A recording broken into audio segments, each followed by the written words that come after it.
के करत से फसल बाड़ी तो वो तो पूरी दुनिया जानता है।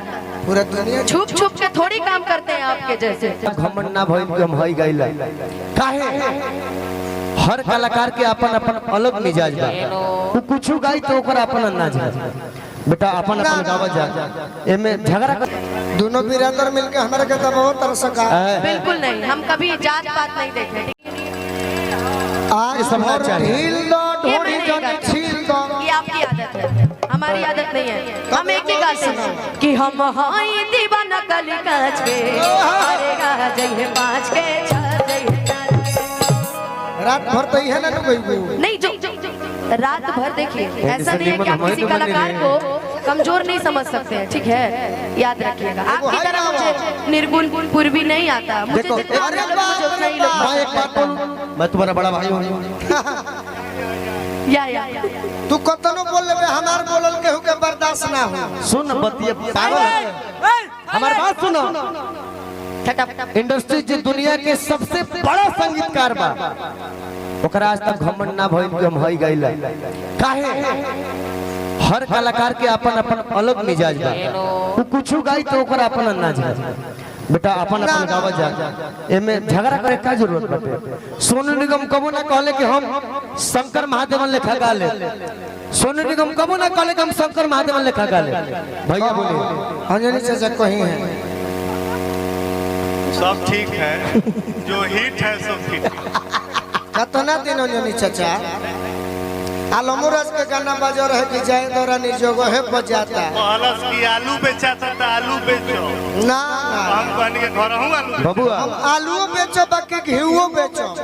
एगोलू हमर 10 आदमी किने है बाकी किने वाला हमारा सामने बाड़े मजिस्ट्रेट चेकिंग में धरा जीवो कहियो ना धरे। नहीं कह हां ये नहीं के जानो तो करे। हां तो ओने को हमारो जनता हेलो ओरिजिनल ना हमारा वाला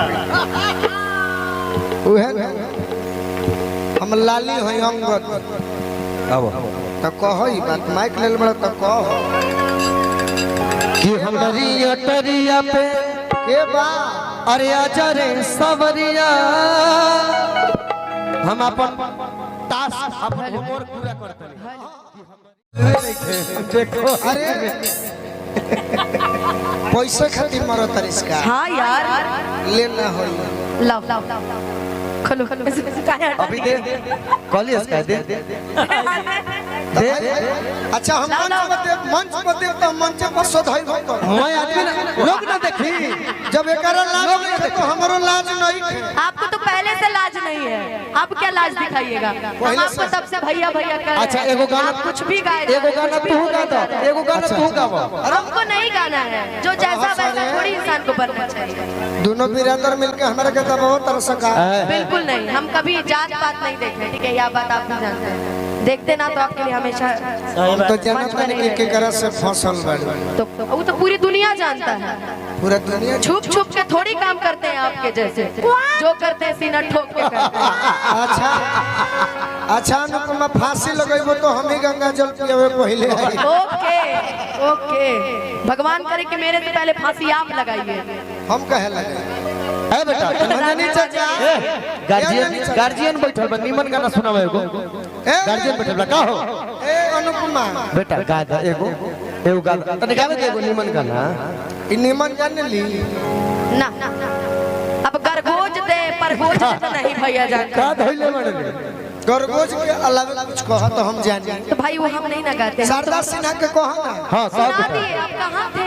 ये कहीं नहीं कि कहे तो से सजना अब भाई आपकी तरह हम डिक्शनरी लेके तो बैठते नहीं है भाई। हमको डिक्शनरी जिसके लेके ना लिए पूछो तो मार्केट बिगाड़ जाए। हमको मार्केट बिगाड़ने वाला कोई आज तक हुआ ही नहीं, क्योंकि हमको जनता प्यार करती है, हम आपसे थोड़ी हैं। कोई ना ना हमको जनता प्यार करती है, हमको जिसके लिए लोग जानते हैं हम सुनाते हैं, हमको आपकी तरह नहीं आता। अच्छा वाह रही के बाटे तो बेटा आप गाइए मुझे जो आता है मैंने गाया।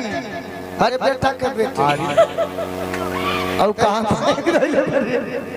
ना ना सुनो तारा से लोग गावे दे नहीं करे एगो हम गाव ही दे हट जाएगा लेकिन एगो पूर्वी गा के दिखाओ।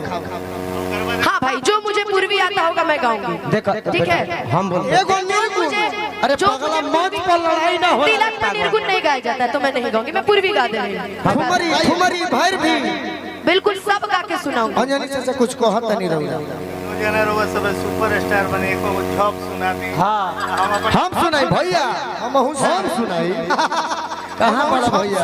अभी तो हम सीख रहे हैं ना, जब धीरे धीरे अंजनी भैया यहाँ पर सर्वश्रेष्ठ कलाकार सिर्फ एक आप है, सही बात आपके है। अलावा कोई सबसे ज्यादा जानकारी किसी के पास नहीं। अच्छा, हम आपके बालक हैं, हम आपके बच्चे हैं, आप सिखाते हैं तो हम लोग सीखते हैं। ये कुछ कही है और तीनों आदमी सुपरस्टार बने। के कह दे नसीब बात। तो एगो जॉब सुना दी अपन घर निकल।